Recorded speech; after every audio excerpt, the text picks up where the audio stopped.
ሶስት አይነት ህልሞች አሉ። ሀገር የሚያስረሳ ሃይማኖት የሚያስረሳ ናቡከደነጾር ያየው ህልም መልአካዊ የሚባል ህልም ነው። በስመ አብ ወወልድ ወመንፈስ ቅዱስ አሐዱ አምላክ አሜን። የአሽማል ሚዲያ ቤተሰቦቻችን በያላችሁበት እንደምናላችሁ እንዴት ሰነበታችሁ? የትንቢተ ዳንኤል ትምህርታችን ዛሬም እንቀጥላለን።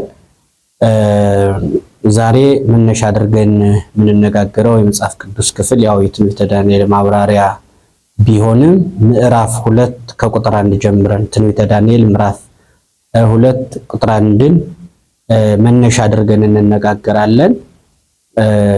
እዚህም ትንቢተ ዳንኤል ምዕራፍ 2 ቁጥር 1 ላይ የሚናገረው ናቡከደነጾርም በነገሰ በሁለተኛው ዓመት ናቡከደነጾር ህልም አለመ፣ መንፈሱም ታወከ፣ እንቅልፉም ከእርሱ ራቀ እያለ ይቀጥላልና በዋናነት የትንቢተ ዳንኤል ምዕራፍ 2 ህልምን ማዕከል ያደረገ ነው ማለት ነው። እንግዲህ ህልም ደግሞ ከህይወታችን ጋር አብሮ ያለ ነውና እንደ መጽሐፍ ቅዱስ ህልምን የምናይበት የመጽሐፍ ቅዱስ ክፍለ ምዕራፍ ነው። እንግዲህ ሁልጊዜም እንደምንለው ከዚህ በፊት የነበረው ምዕራፍ 1 ነው።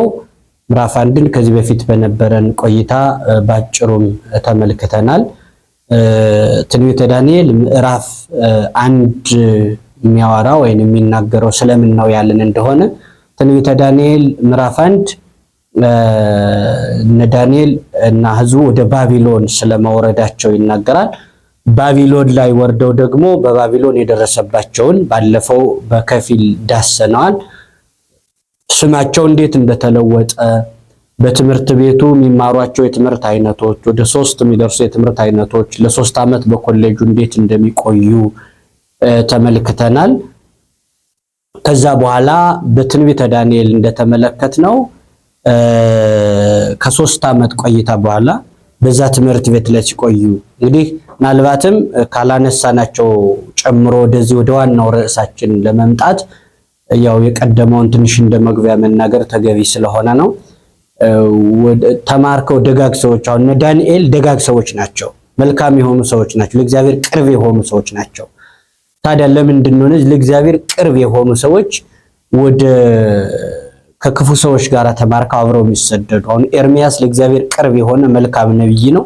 ህዝቡ ሲሰደድ ግን ነብዩ ኤርሚያስ አብሮ ተሰዷል። ጦቢት የሚባለው ጻድቁ ጦቢት ለእግዚአብሔር ቅርብ የሆነ መልካም የሚባል ሰው ነው። ነገር ግን ከህዝቡ ጋር አብሮ ተማርኮ ሂዷል።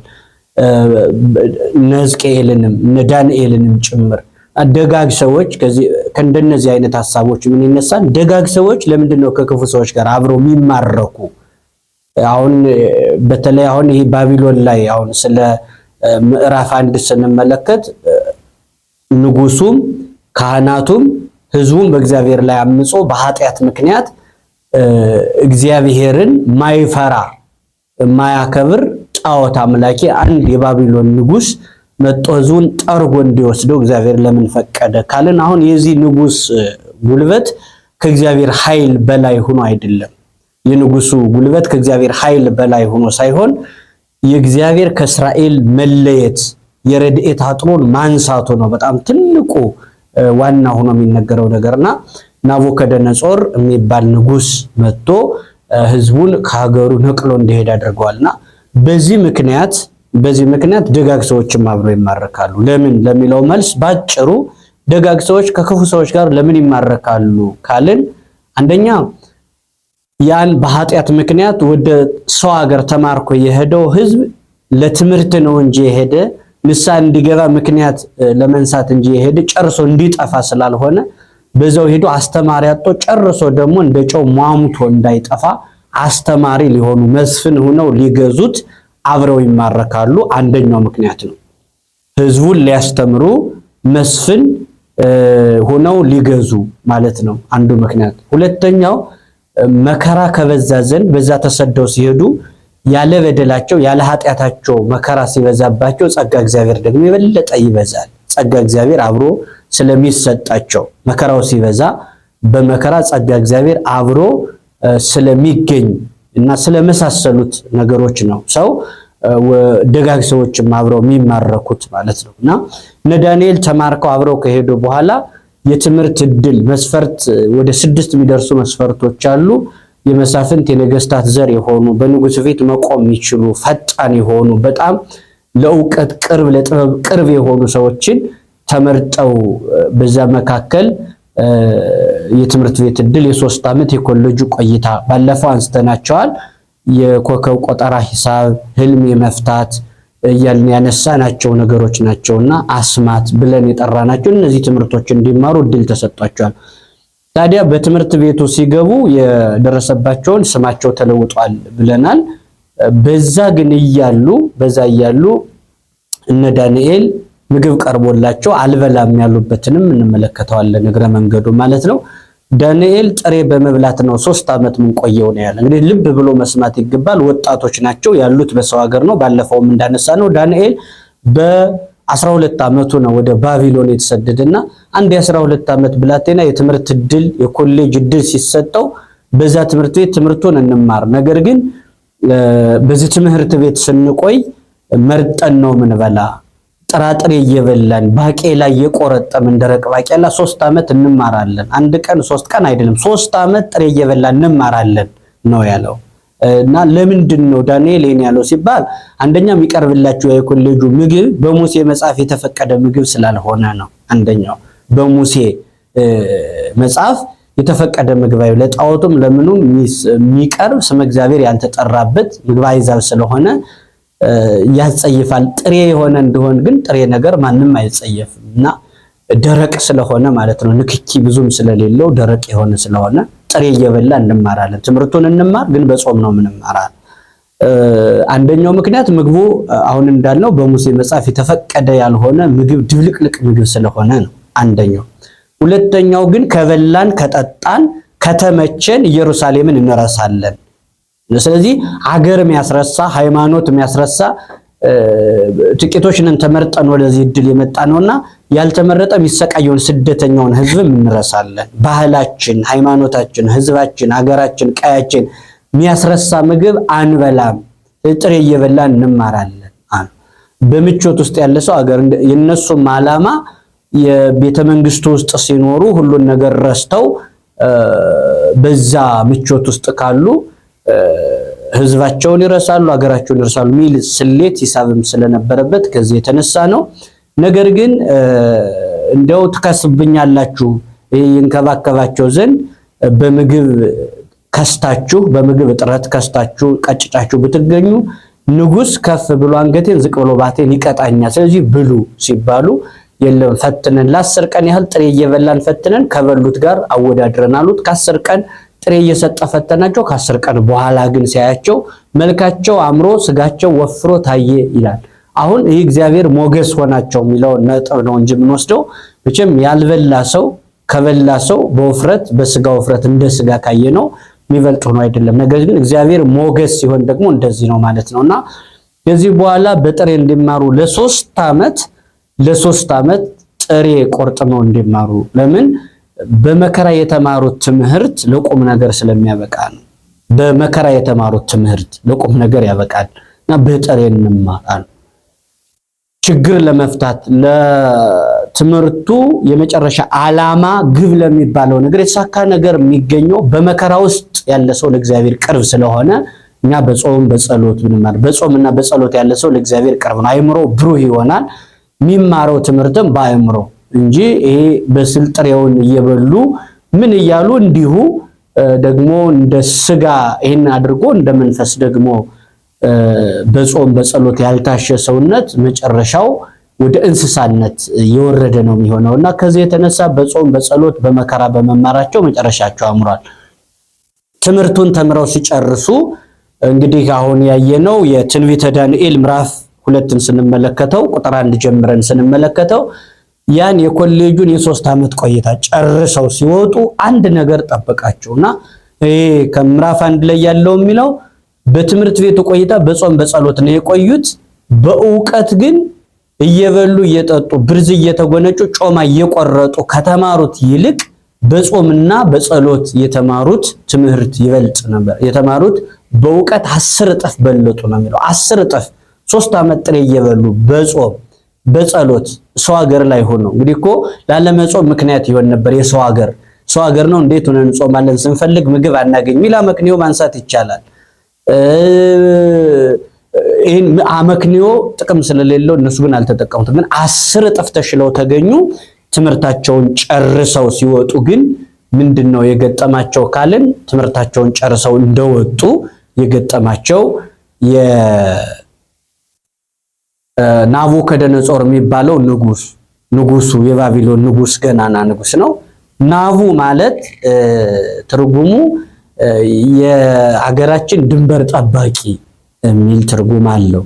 የሀገራችን ድንበር ጠባቂ የሚሉት ነው ማለት ናቡ የሚለው ራሱ ማለት ነውና ይህ ንጉስ ትምህርት ጨርሰው እንግዲህ የትምህርት ቤቱ ቆይታ ካየነው 3 ናቸው ብለናል። አስማት መስራት፣ የኮከብ ቆጠራ፣ ሂሳብና ህልምና ራእይ የመፍታት ትምህርት የ3 ዓመት ትምህርት። ከዚህ በኋላ ተምረው በወጡበት ወቅት ንጉሱ ህልም አየ ብሎ ነው የሚጀምረው ምዕራፍ 2። ንጉሱ ህልም አየ። ያየው በጣም የሚገርም ህልም ነው። ከዕለታት አንድ ቀን ይህን ንጉስ ናቡከደነጾር የሚባል ንጉስ በልቶ ጠጥቶ ደስ ብሎት ተመችቶት ከሰገነት ወደ ሰገነት ሲመላለስ የከተማውን ስፋት፣ የሰራዊቱን ብዛት፣ የሴት ወይዛዝርት የወንድ መኳንንት ሲወጡ ሲገቡ፣ ሲታጠቁ ሲፈቱ፣ ሲወድቁ ሲነሱ ተመልክቶ ምን ብሎ አሰበ? ይሄ ንጉስ እኔ ይሄን ዓለም እንደ ገል ቀጥቅጬ እንደ ሰም አቅልጬ ገዛሁትኝ። ሰው ነኝና ማለፊያ አይቀርም። ሹመት በተርታ ስጋ በገበታ ነው። ይሄን ሹመት ወደ ሌላው ትተላለፋለች። ነገር ግን ከኔ በኋላ የሚነሳው እንደው በግዛት በስልጣን ይበልጠኝ በዝና ይበልጠኝ እኔ ይበልጠው ይሆን የሚል ሐሳብ ውስጡን ረበሸውና ይሄንን ሲያወጣ ሲያወርድ ቆይቶ እንቅልፍ ተኛ። በዛ ሌሊት ደግሞ እግዚአብሔር ነገሮችን በምክንያት መግለጽ ልማዱ ነውና የተመኙትን ነገር በምክንያት ይገልጣልና እግዚአብሔር መንፈስ ቅዱስ ገልጾለት ሌሊት ተኝቶ ቀን ሲመኘው ሲያስበው የነበረውን በራእይ ቁልጭ አድርጎ በጣም የሚገርም ህልም ነው። በነገራችን ላይ ያየው የሚገርም ህልም ናቡከደነጾር ተመለከተ ማለት ነው። ያም ህልም ምንድነው? ከፊቱ በራእይ ከፊት ለፊቱ ምን ይመለከታል? አንድ ምስል ከፊቱ ቆሞ ንጉሱን ሲመለከተው ንጉሱ ምስሉን ሲመለከት ከረጅም ተራራ ላይ የሰው እጅ ሳይነካው አንድ ትልቅ ድንጋይ ወርዶ አድቅቆት ባለሙ ተመልሶ ሲመላያ ነፋስ ጠራርጎ ሲያጠፋው ተመለከተ። ይህንን ህልም አየና ንጉሱ ሲነቃ ይህንን ህልም አይቶ ንጉሱ ሲነቃ ህልሙም ጠፋው ንባቡም ጠፋው። ይሄ በጣም የሚገርም ህልም ነው። ትንቢተ ዳንኤል ምዕራፍ 2 ላይ ያለው በጣም ሰፊ የሆነ ትንታኔ የሚያሰጥ ነው። ጥቂት ከዚህ ላይ እንቆያለን ማለት ነው። እንግዲህ ህልም ተመልክቶታል። ነገር ግን ህልሙ ማታ ሲያዩ የነበረው እንደ ጥላ በህሊናው ይመላለሳል። እንደ ጥላ ነው የሚመላለሰው፣ ግን አያውቀውም። አሁን ህልም እንዳየ ያስታውሳል። ምን አይነት ህልም እንደሆነ ግን ለሰዎች መናገር አይችልም። ስለዚህ አሁን በኮሌጁ ልብስ ቀለብ እየተሰፈረላቸው የተማሩ የ3 ዓመት የኮሌጅ ተማሪዎች አሉ። እነዚህ ደግሞ ዓላማቸው ህልም መፍታት ነው። ስለዚህ ናቡከደነጾር ያንን ህልም አየና ህልሙ ቢጠፋውም አልተጨነቀም። ለምን ሲባል ፍቱልኝ ህልሜን ፍቱልኝ ይላቸው ያስተማራቸዋሉና እነዚህ የተማረውን በሙሉ የባቢሎን ጠቢባን ጠርቶ ህልሜን ፍቱ ብሎ ሲነግራቸው እሺ ንገረንና እንፍታልህ ሲሉት አይ ንባቡን ንገረንና እንተርጉመው እኛ ትርጉም እንዴት እንደሚተረጎም ነው የተማረን ሲሉት ያው ንጉሱን እንደሻተው ነውና ንጉሱ ግን ምን አለ እንግዲህ 3 ዓመት ልብስ ቀለብ አልጋ ሰጥቼ ያስቀመጥኳችሁ ፈረስ አይደላችሁ አልጋልባችሁ ጦር አይደላችሁ አልመክታችሁ በቅሎ አይደላችሁ አላሰግራችሁ ጦር አይደላችሁ አልወረውራችሁ ምን አደርጋችኋለሁ ይህን ፍቱ አላችሁ። እንግዲህ ምንም ነገር የሌለውን አምጡ ውለዱ አላቸው ማለት ነው። እንግዲህ መቼስ ንጉስ ሲሆን እንደሻ ነው። ለዚህ ነው ንጉሱ እንደሻ ተሆን የሚለው ለዚያ ነውና ከምንም ያላዩትን ያልነበረ ነገር ምንና ሌሊት ተኝቼ ምን አየሁኝ ብሎ እስከ መጠየቅ የሚቀብጥ ነው ንጉስ ማለት ነው። እንግዲህ በተለይ አምባገነን ነው ናቡከደነጾር ደግሞና በጣም የሚገርመው ሊቃውንት መተርጉማ እንዳዩት እንዴት የናቡከደነጾር ህልም እንዴት ጠፋው ብለው ሲራቀቁ የገለጠለት እግዚአብሔር በምክንያት ነው፣ ደብቆበት ነው።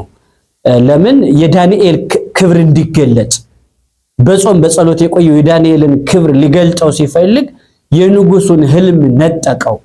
ታውቆ ተጨንቆ ነበር ንጉሱ ነው የሚለው። እንደ ጥላ ይመላለሳል ግን አያውቀውምና የዳንኤል ክብር እንዲገለጥ የንጉሱን ህልም አጠፋው። እግዚአብሔር ደበቀው። የንጉሱን ህልሙን ደብቆበታል ማለት ነውና በጣም በሚገርም ሁኔታ በሌላ መልኩ ሁለተኛ የሚባል ትንታኔ ምንድነው?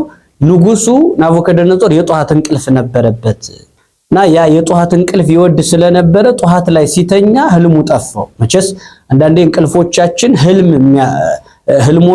ህልማችን የሚያደበዝዙ የሚያጠፉ መንፈሳዊ ህልሞቻችን አሁን ጧቱ ብዙዎቻችን ኪዳን መሄድ እንፈልጋለን፣ ለቅዳሴው መድረስ እንፈልጋለን፣ ግን እንቅልፍ ይጫነና በተለይ ጧት ላይ አዚም ይጫነናና ለምንድነው ህልሞቻችን እንደ ናቡከደነጾር የጠፉብን? ከዚህ የተነሳ መሆኑንም ይሄን መጽሐፍ ቅዱስ ሕይወቴ ብሎ ማየት ይገባልና ህልም በጣም የሚገርም እይታ አለው።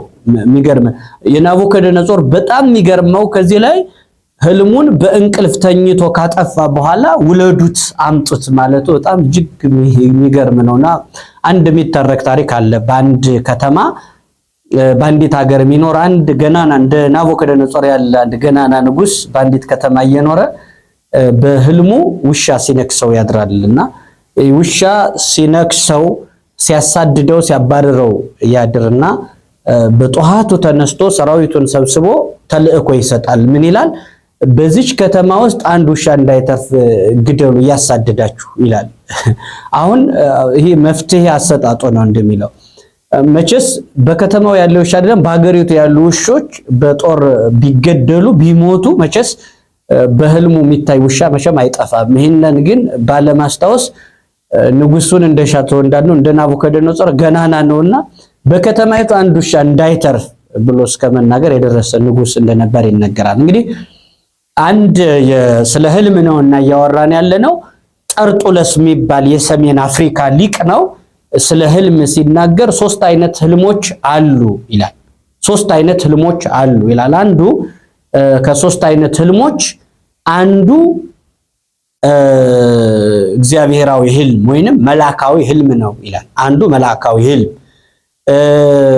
ሁለተኛ ሰይጣናዊ ህልም፣ ሶስተኛ ደግሞ ወይ ቅዠት የሚባለው ማለት ነው። የሰሜን አፍሪካ ሊቀኛ መተርጉማን ህልም መላካዊ፣ ህልም ሰይጣናዊ እና ደግሞ ከተፈጥሮ ጋር ተያይዞ የሚመጣ የሐሞታት የሚባል ህልም አለ። የሐሞታት የሚባል ህልም ምንድነው ሲባል የሐሞታት ህልም የሚባለው እኛ ሰዎች መቼስ የአራቱ ባህሪያት ውቅር ወይም ውህድ ነንና ከዚህ ከአራቱ ባህሪያት ውቅር የተነሳ ህልሞች ይታያሉ። አራቱ ባህሪያት የምንላቸው ሳፍራ፣ ሳውዳ፣ ደም፣ በልቀም የሚባሉ ናቸው በሌላ አጠራር። እነዚህ ማለት የአራቱ ባህሪያት የምንላቸው ናቸው። እሳት፣ ውሃ፣ ነፋስ፣ መሬት የምንላቸው ናቸውና ከነዚህ የተነሳ የሐሞታት ህልም ተብሎ ህልም ይታያል። እና ሰይጣናዊ የሚባል ህልም አለ፣ መልአካዊ የሚባል ህልም አለ፣ የሐሞታት የሚባል ህልም አለ። የሐሞታት ምንድነው እንዳሉት የአራቱ ባህሪያት ውጤት ቅዠትም የተከተለው ነው። በተለይ አሁን መላካዊ የሚባለው ወይንም እግዚአብሔራዊ የሚለውና መላካዊ የሚለው አንድ ነው። ይሄ መልአካዊ ህልም መልአካዊ የሚባለው የሚያስደስት ነው፣ ትርጉም ያለው ነው፣ ፍቺ ያለው ነው። ሰይጣናዊ የሚባለው ወደ ቅዠት ተጠግቶ አስጨናቂ መንፈስን የሚያስጨንቅ ነው። እያንዳንዱን እንተነትነዋለን። የሐሞታት ሰይጣናዊ የሚባለው ያስጨንቃል፣ መልአካዊ የሚባለው ያስደስታል። የሐሞታት ህልም የሚባለው ግን ማያስደስትም ማያስጨንቅም ማያስፈራም ማያስደስትም ህልም ነው። የሐሞታት ህልም የሚባለው ለምሳሌ የአራቱ ባህሪያት ውጤት ነው ብለናልና ሰው እሳታዊ ባህሪያችን ክፍና ዝቅ ሊል ይችላል። አሁን ሰው አበደ የሚባለው ሰው አብዷል የሚባለው አራቱ ባህሪያት ግጭት ሲፈጥሩ ነው። ሲጋጩ አልስማማ ሲሉ ሰው ያብዳል። ስለዚህ እነዚህ ደግሞ ዝቅና ከፍ የሚሉበት አጋጣሚ አለ። የሆነ ቀን እሳታዊ ባህሪያችን ከፍ ይላል እና ይሄ ሐሞታት ነውና እሳታዊ ባህሪያችን ከሶስቱ ተለይቶ ከፍ ባለ ቀን ሰው ተኝቶ በህልሙ ምን ይመለከታል? እሳት ከእሳት ጋር የተነካካ ህልም ይመለከታል።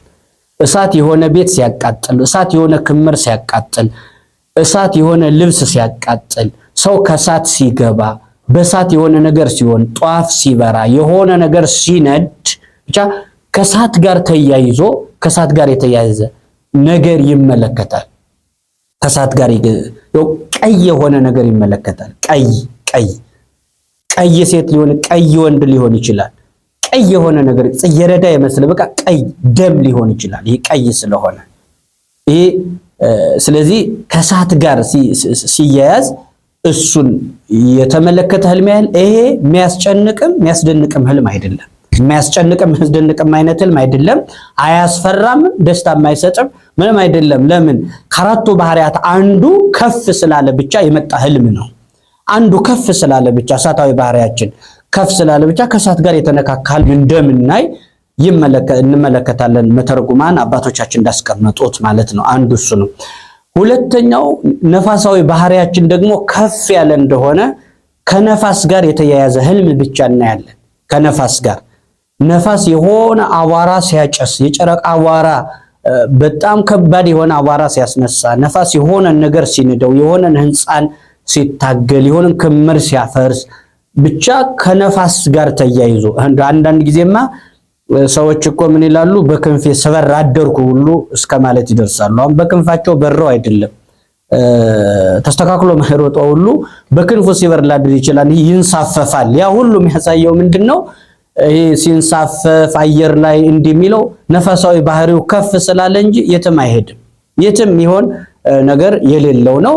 ይህም አንዱ ከሐሞታት ህልም አንዱ ነው ማለት ነው። አያስጨንቅም፣ አያስደንቅም ምንለው ማያስፈራም፣ ተስፋ ማናደርገው እንዳይቻለው ብለን በተስፋ ማንጠብቀው ይሄን አይቻለም ብለን ማንጨነቅበትም የሐሞታት ህልም ነው ማለት ነው። እንግዲህ ይሄ አንዱ ነው ማለት ነው። ሁለተኛው ሶስተኛ ውሃዊ ባህሪ ነው። ደግሞ ይሄ የውሃ ባህሪያችን ከአራቱ ባህሪያት በሆነ ቀን ደግሞ ውሃዊ ባህሪያችን በጣም ወልቶ ሲወጣ በጣም በደማቅ ሁኔታ በእኛ ላይ ከተከሰተ ምን እናደርጋለን? ልብስ ስናጥብ፣ ውሃ ስንራጭ፣ ባህር ስንጠልቅ ያው ይህንን ምክንያት አድርገው አንዳንድ ሰዎች ባህር እንደዚህ ሆኖ ውሃ ከተማ ልትገባ ይሆናል ምን ፍች የሚሰጡት መቼስ አሁን ይሄ ፍችም አይደለም፣ ፍችም አይፈልግም፣ ከተማም ምንም አያስፈልገው። ምክንያቱም አሁን ባህር ገባው ያለን ሰው ከተማ ትገባለ፣ የከተማ ሰው ቢያይ ከተማ ያለ ሰው ባህር ቢገባ የት ትገባለህ ሊባል ነው መቼስ። እና ስለዚህ ይሄ ትክክል ያልሆነ አፈታት ነው። እለቱን ቀኑን ተከትሎ የሚመጣል። ምክንያቱም ምን ይላሉ? የተጠማ ውሃ የተራበ ዳቦ ያልማል ነው የሚሉት። እና ከዛ ጋር ተያይዞ ቀን ያየነውን ምንመኘው የተራበ ሰው ዳቦ ያያን በህልሙ፣ የተጠማም ውሃ ሲጠጣ ልክ እንደዚህ ድሃ በህልሙ ቅቤ ይጠጣል ይባላል። ድሃ በህልሙ ባይጠጣ ኑሮ መቼ ይጠጣ ነበር? ስለዚህ የተመኘውን ማለት ነው። ስለዚህ ከውሃ ጋር የተያያዘ ነገር ስናጥብ፣ ስንራጭ፣ ውሃ ላይ ስንዋኝ ነው። አራተኛውና መጨረሻው ከመሬት ጋር የተያያዘ ነው። መሬታዊ ህልም ይባላል። የሐሞታት ህልም የሚባለው ነው።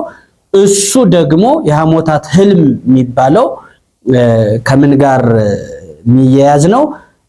መሬታዊ ስለሆነ መሬት በእጃችን ስንዋጥጥ፣ መሬት ላይ ስናምቧች፣ መሬት ስንቆፍር፣ መሬት ላይ ስንወድቅ ብቻ የሆነ ነገር ከመሬት ጋር የተነካካ ነገር ከሆነ ይሄ መሬታዊ ባህሪያችን ከፍ ብሏል ማለት ነውና እነዚህ ነገሮች ጠንቅቆ በማወቅ ማያስደንቅም ማያስጨንቅም ህልም የሚባለውን ጠንቅቆ ማወቅና መረዳት ይገባል ማለት ነው።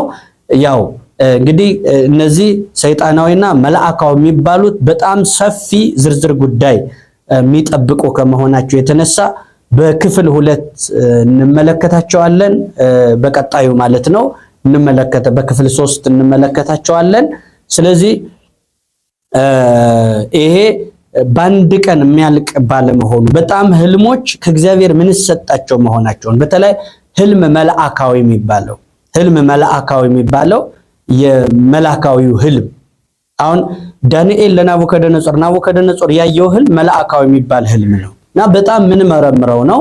ይሄ በእግዚአብሔር ማያምን ሰው ነው፣ ግን ክርስቶስ ከድንግል ማርያም እንደሚወለድ የነገረ ስጋዊ ምስጢር ነው የተመለከተው። ይሄ እኮ ንጉሱ አያምንም፣ በእግዚአብሔር ማያምን ነው። ነገር ግን ይህንን ያክል ህልም ተመልክቷልና እንዲሁ በቀላሉ ምን ሰው ህልም አይደለም። ህልሞች፣ ራእዮች ከእግዚአብሔር የሚሰጡን በጣም ስጦታዎች ናቸው። በተለይ ይሄ መልአካዊ የሚባለው ህልም በጣም ይሄ መልአካዊ የሚባለውን ህልም በደንብ የምንመለከተው ነው። አሁን ይሄኛው ንጉስ ብቻ አይደለም፣ ፈርዖን ለእግዚአብሔር ቅርብ ያልሆነ ንጉስ ነው። ልክ እንደ ናቡከደነጾር ተመልክቷል። እዛም ገጥመን ነው የምንመለከተው። በኦሪት ዘፍጥረት እንዳየነው ፈርዖን ቢሆን አንድ ህልም ተመልክቷል። ፈርዖን በአንድ ሌሊት ተኝቶ ያየው ህልም ምን አይነት ህልም ነው ካልን ህልሙ በጣም የሚገርም ህልም ነው የተመለከተው። 7 የከሱ ላሞች ከወንዝ ዳር ተኝቶ ይመስለዋል። ትልቅ ወንዝ ዳር 7 የከሱ ላሞች ወጥተው 7 የከሱ ላሞች ከባህር ወጥተው 7 ደግሞ የወፈሩትን ላሞች ሲውጧቸውና ውጠዋቸው ግን ያልቀመሱ ሲመስሉ እንደቀጨጩ እንደኮሰመኑ ሲቀሩ ያያል። 7 የለመለሙትን እሸቶች ደግሞ 7 የደረቁ የሰለቱ እሸቶች ውጠዋቸው ባሉበት ሲሆኑ ይመለከታል። በኋላ ግን ይሄ በጣም የሚገርመው በሀገሪቱ የነበሩትን አስማተኞች አዋቂ ናቸው የሚባሉ ጠበብት የሚባሉትን ጠርቶ እነዚህን ህልሞች ፍቱልኝ ብሎ ተጨንቆ ፈርዖን ፍቱልኝ ባላቸው ጊዜ ህልም እንፈታለን ብለው ቀርበው ምንድነው ያሉት? እነዚህ 7 የወፈሩ የሚባሉት 7 ልጆች ናቸው፣ 7 ልጆች ናቸው። የከሱት የዋጧቸው የተባሉት ግን መልሰው ይሞቱብሃን የሚል ሟርት የተከተለው ፍቺ ነው የፈቱለት።